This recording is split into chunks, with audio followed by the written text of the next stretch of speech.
Will Lowery, I hope you're having a great summer, man. Welcome back to T-Town. Ryan, what's going on, man? I'm doing great. How about you guys? Well, we're good. Listen, we started at 245, and we're down to 79 days. So 160 days ago. It's been a long off season, as you could imagine, but we're making it. We're getting through. We're getting through. We're getting close, man. We got some big time ahead of us, though. Those are big. What is it, 79 days, you said? It's a big 79 days ahead of us here for the team to try and pull together and then finish out some summer workouts, go through camp, and gear up for another run, man.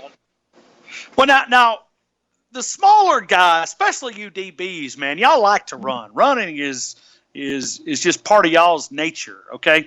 But those big offensive linemen and defensive linemen, those 110s were probably okay for you guys. I say that. I don't really know, but I'm just probably a little easier than offensive linemen running the 110s.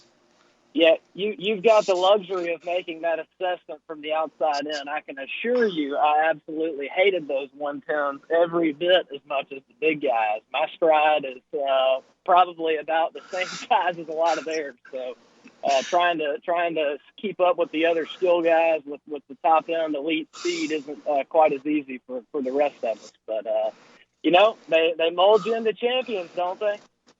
Sure, absolutely. No, and this is the time that you win football games with Scott Cochran. You know that.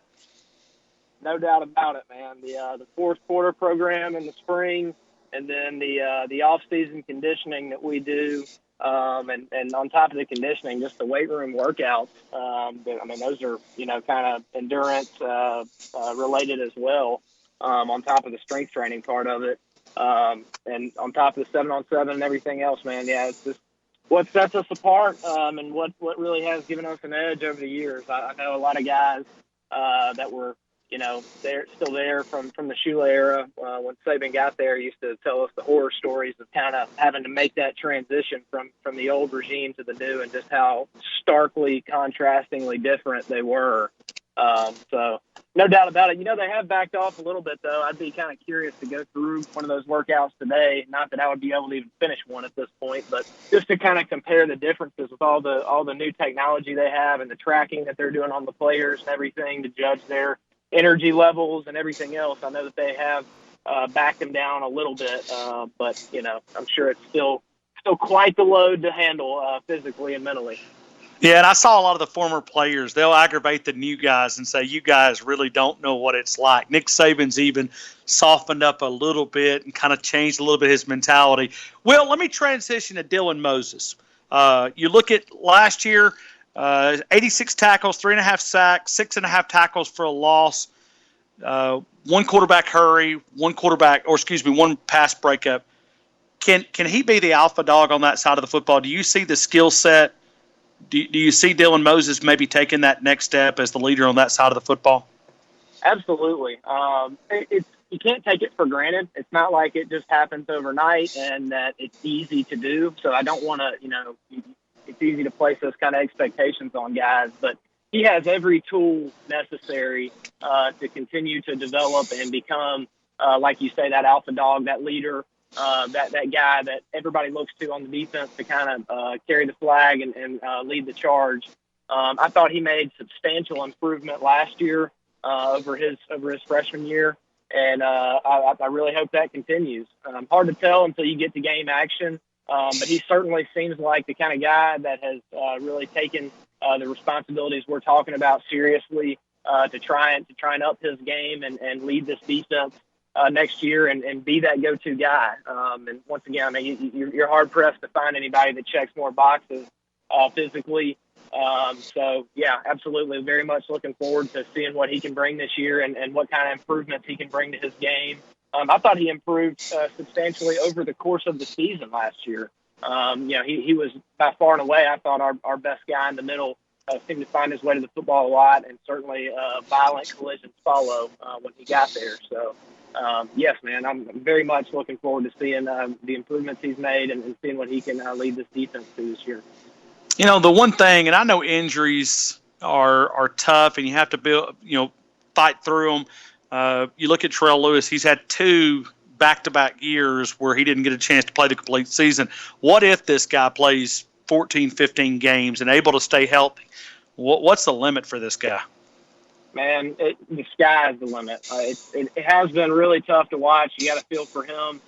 He's had an incredible attitude about it. We've had a lot of injuries. It seems like I know every team does. It's one of those things. It's just a part of what you do, and you see the NFL teams going through it, and guys Reuben Foster, obviously, with the what did he, an ACL or an Achilles or something, the first day of OTAs earlier this summer.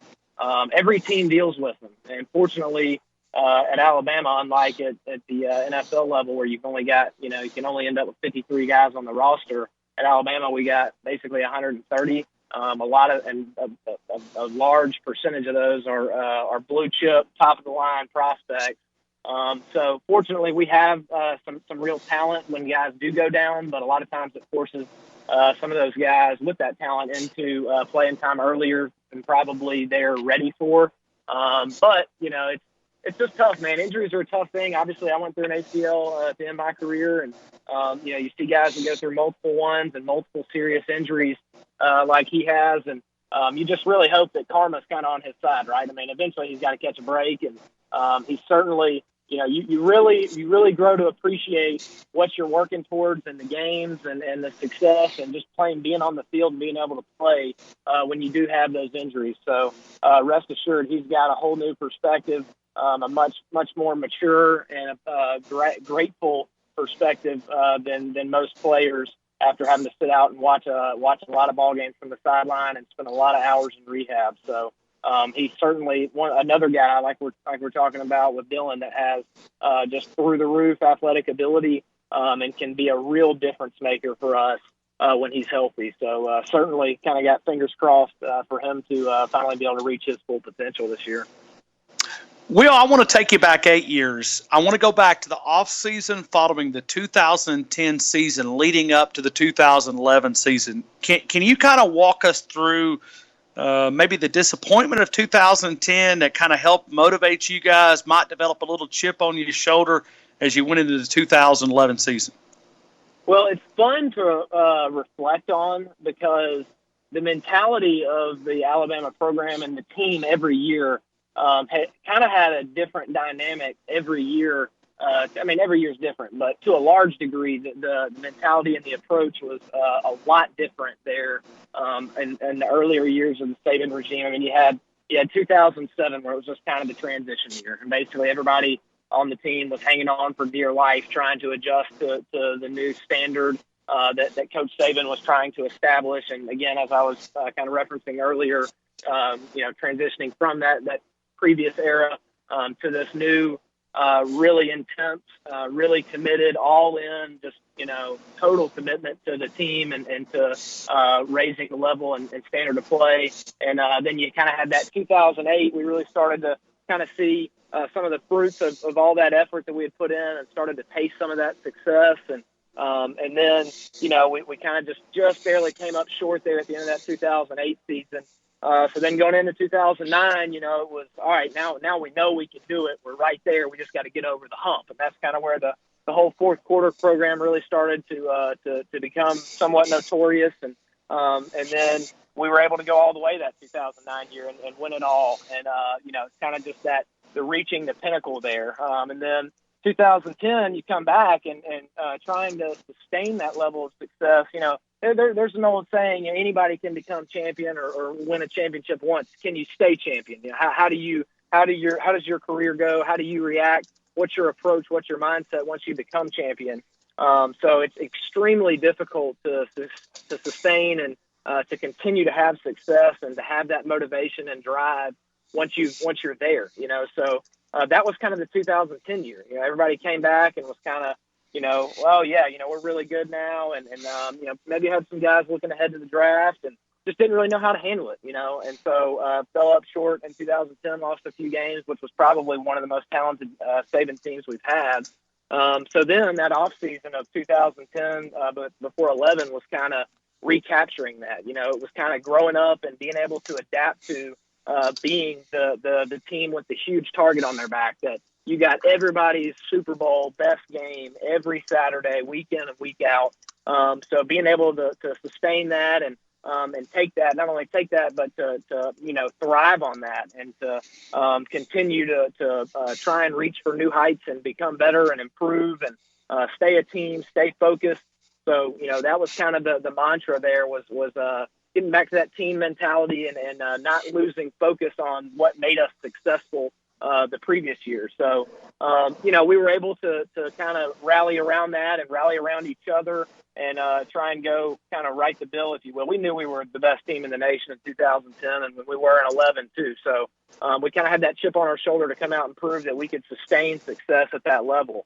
And it was a lot of fun, man. It was an interesting year. Like you're saying, our defense that year was just incredible. So many great guys that I played with that are still having a huge impact at the highest level today. So, it was a really, really special year to go out on for my senior year, obviously. Hey, Will, I got about 45 seconds before the end of the show. Who do you like tonight, man? Golden State gets a lot of hate like Alabama does. They're tired of seeing Golden State. Who's going to win tonight? Man, it is such a tough answer. I'd love to say Golden State. If I'm looking at the basketball that's been played thus far in the series, my brain tells me Toronto. But the ultimate deciding factor, this is the NBA. I think they're taking it 7 games, man. They got to get one more game. They got to make it interesting. It's got to be dramatic. Somehow, some way, Golden State pulls it out tonight. We'll go to Game 7 in Toronto. Got it. Hey, you got to follow Will Lowery, man. He has a lot of fun, man. He loves, just sports in general. You get a lot of tweets during the game. He brings that same energy. It's JW Lowry 29 on the Twitter account. Go follow this guy. He likes to have fun on Twitter. So do I. And a lot of times I'll be looking at something, and whether it's UFC fighting or basketball or whatever. He's always, even though it's the off season, there's a lot of fun stuff that Will puts up there. Hey, Will, I cannot wait. Sports fan you'll find. We got the U.S. Open this weekend. We got some basketball. We got some good MMA fights. We got it all, man. Y'all tune in. We'll watch it all together. Thank you, Will, man. I appreciate you jumping on.